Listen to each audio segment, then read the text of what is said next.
বিস্ফোরণে কেঁপে উঠল রাজধানী, মৃত ৯।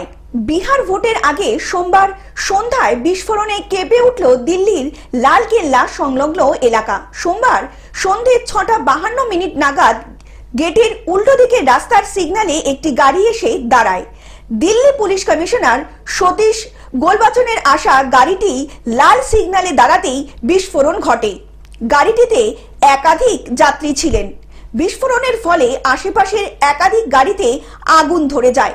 বিস্ফোরণের অভিঘাত এতটাই তীব্র ছিল যে একাধিক ব্যক্তির দেহাংশ রাস্তায় ছড়িয়ে ছিটিয়ে থাকতে দেখা যায়।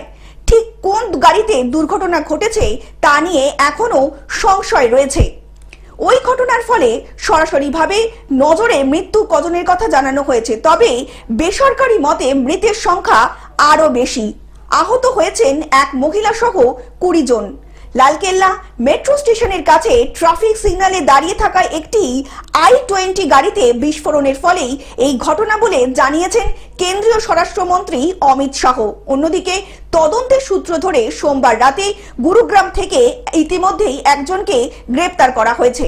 তবে বিস্ফোরণ কেন, কিভাবে ঘটলো তা নিয়ে এখনো মুখ খোলেননি নরেন্দ্র মোদী সরকার। Bureau report, Globe News. এখন থেকে গ্লোব টিভি দেখুন আপনার স্মার্টফোনেও। গুগল প্লে স্টোর অথবা অ্যাপল স্টোর থেকে ডাউনলোড করুন গ্লোব টিভি লাইভ অ্যাপ। এছাড়া জিও টিভি অ্যাপ থেকে দেখুন গ্লোব টিভি লাইভ।